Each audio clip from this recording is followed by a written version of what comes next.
All right, let's talk a little bit about the molecular theories that will be useful to us in our studies of organic chemistry.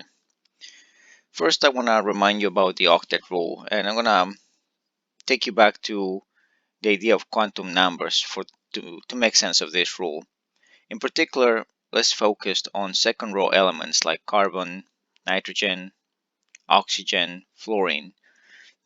Second row elements have the characteristic that the energy level, the highest energy level they have is principal quantum number equal to 2.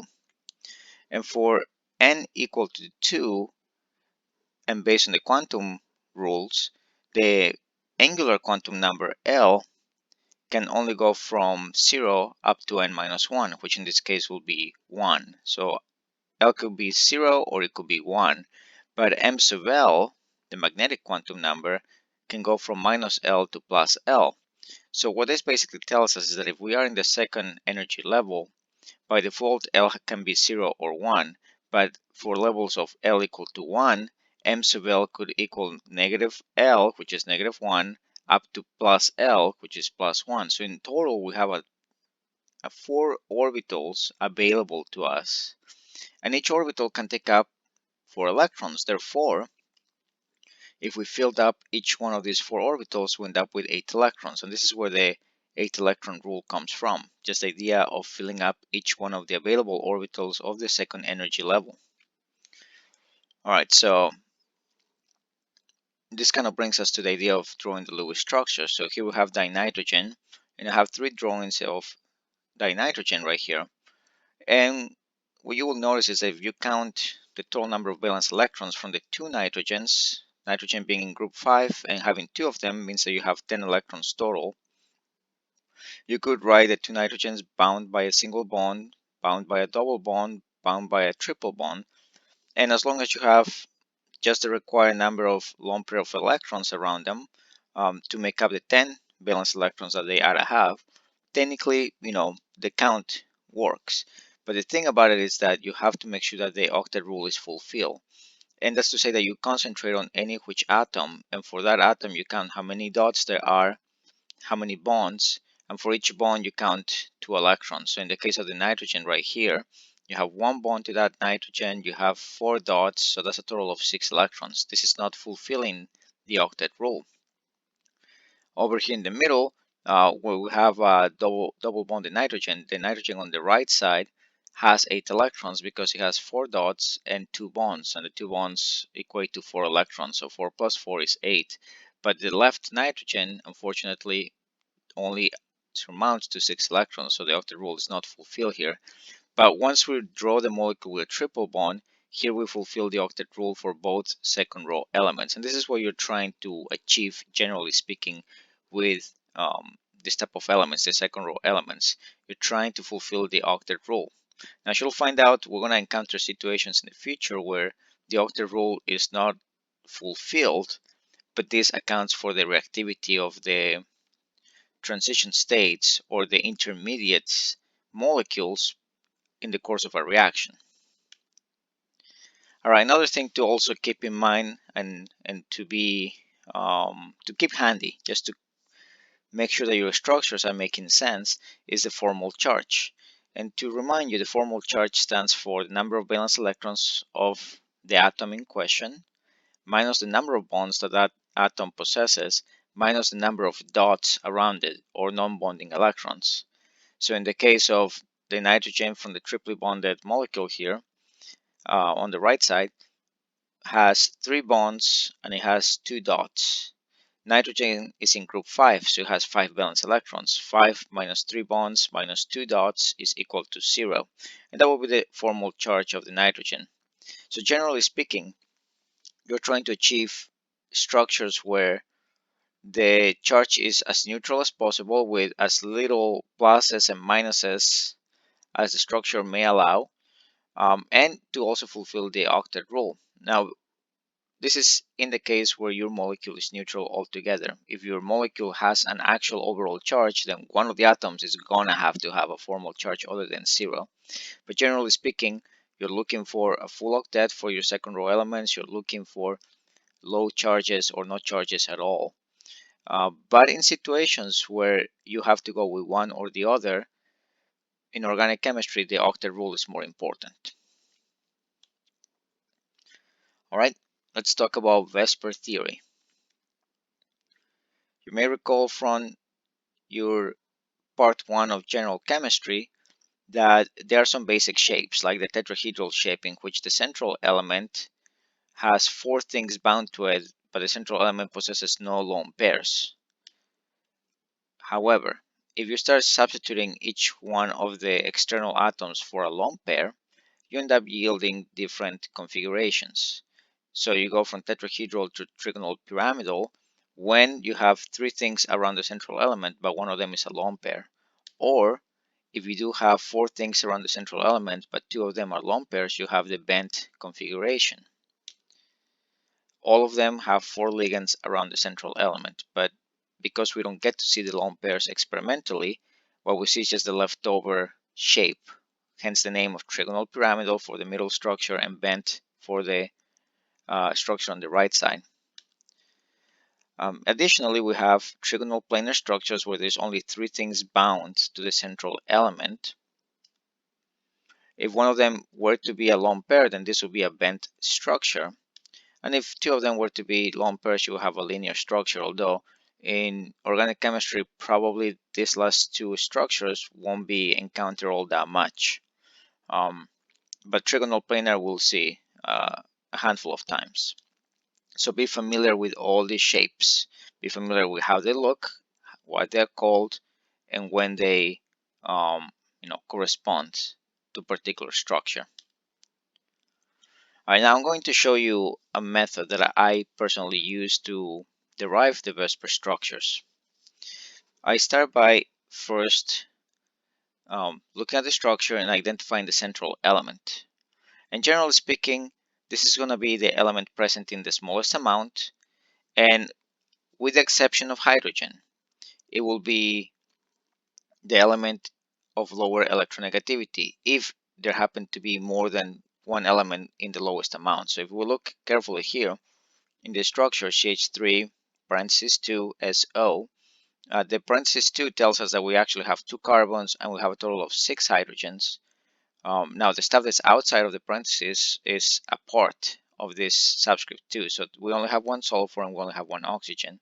So out of this entire molecule, the least amount corresponds to sulfur and oxygen, so we have 2 candidates. So it's in this case that we move on to the second category to go with the element of lower electronegativity. And between oxygen and sulfur, sulfur bears lower electronegativity, so we go with sulfur as being the central element. Another thing to be said is that within the parentheses, though, we could have a secondary central atom. Okay, so sulfur is the big central atom of this molecule, but carbon is the central atom to hydrogen. Now, hydrogen is less electronegative than carbon, but hydrogen is only allowed to have 1 bond to something else. In other words, hydrogen is only going to be external atom, right? So here we definitely go with carbon because of the fact that hydrogen can only bind to 1 element, but more importantly, due to the fact that it is the element present in the lowest amount between the 2. So we create a skeletal framework that looks as follows. We have sulfur, which is going to bind to the oxygen on the right side, and sulfur is going to have to bind to carbon, not to hydrogen, because this hydrogen is in conjunction with the carbon as presented by the parentheses, and hydrogen cannot be bound to 2 things, right? So if there's going to be full connectivity here, the sulfur has no choice but to bind to the carbon. All right, so notice that everything is prearranged to have the hydrogens around the carbons as presented by the parentheses, and the carbons are going to be bound to the sulfur. The sulfur will also be bound to that external oxygen. Okay, so here comes my second rule. The number of bonds on the external atoms is based on a very simple formula. All you do is you subtract the group number from 8. So for hydrogens, that's actually not relatively applicable because, as I said earlier, you can only have 1 bond per hydrogen. So anytime you have hydrogen, you just draw a single bond to the corresponding central element and you're done with that. But any other external atoms like oxygen, this formula actually helps out. the group number of oxygen in particular is 6. So 8 minus 6 will give you a number of 2. Now, as I said earlier, you can just draw the one line from hydrogen. Technically here I'm depicting a formula. It's not super helpful. In fact, it's going to be the same one every single time. So you don't even need to remember this formula. Just remember that you're going to write one bond to hydrogen and one bond only. Hydrogen should never be a central element. All right, for oxygen, as I was saying before, the group number is 6. 8 minus 6 tells you that you should have 2 bonds to that oxygen. And since there is nothing else that oxygen can bind to by that sulfur next to it, then we create a double bond to the sulfur. All right, now the carbons, if we look at carbon is it's got this dual activity associated with it. It is its own central element in respect to hydrogen, but it is the external element to sulfur at the same time. So we could treat it as a external element still. And the group number of carbon is 4. So if we plug that into the equation, 8 minus 4 equals 4, that tells us that the carbon should have 4 bonds. And this is going to be true for every single neutral carbon that we're going to encounter in our class. There should be 4 bonds to carbon for it to be neutral. We already have 3 bonds, one to each hydrogen around the carbon. So that means that we're only missing one additional bond. So we're going to draw a single bond from the carbon to the sulfur in each of the cases. All right, now once this is done, we'll move on to the next part, which is to find the number of non-bonding electrons on the central elements. This has another formula. It's the group number of that central element minus the number of bonds that the central element possesses. So looking at carbon and sulfur, sulfur is in group 6, carbon is in group 4. So let's start with carbon. Carbon is a second row element. It must abide by the octet rule. And as you can see, it has 4 bonds. Each bond counts for 2 electrons. So it has 8 electrons right now. So that's actually perfect. It's already obeying the octet rule. But you could also apply this equation here, 8 minus 2 bonds, to tell you that you have indeed 8 electrons. But usually I just count the number of bonds multiplied by 2, and I know that's 8 electrons. So that's kind of the way I go about it. Same thing for the other carbon on the bottom. Now for the sulfur, here is where this equation, the group number minus bonds, really helps. We could have used that same equation for the carbons, by the way, because the group number of carbon is 4. The number of bonds that carbon has is 4. 4 minus 4 is 0. So everything's perfect, not extra electrons to be added. Sulfur, if we introduce the group number, which is 6, and subtract the number of bonds, which is 1, 2, 3, 4, 6 minus 4 is equal to 2. So this tells us that we are missing 2 electrons on the sulfur, so we literally add them as a lone pair. And at this point, all that's left to be done is complete the octet for the external atoms other than hydrogen. Hydrogen will never have more than 2 electrons, so the moment you draw a bond to hydrogen, that's done. Nothing else needs to be done for hydrogen. But every other external atom must have 8 electrons. So we simply count how many bonds it has. So if you look at the oxygen has 2 bonds around it. 8 minus 2, based on the formula here, times 2 tells us that we are missing 4 electrons. So we simply introduce the 4 electrons as 2 lone pairs around the oxygen, and that takes care of the overall Lewis structure. Now all that's left to be done is draw the molecule in the proper VSEPR shape. Notice that from the point of view of sulfur, the number of directions is a total of 1 for the double bond, 2 and 3 for each of the single bonds, and 4 for the lone pair. So you have 4 directions, but one of them is a lone pair. Now, from the point of view of carbon, you have 4 directions as well, but there is no lone pairs. So, referring to your VSEPR table, having 4 directions and no lone pairs, this corresponds to your tetrahedral structure. Having 4 directions and one of them being a lone pair corresponds to your trigonal pyramidal structure.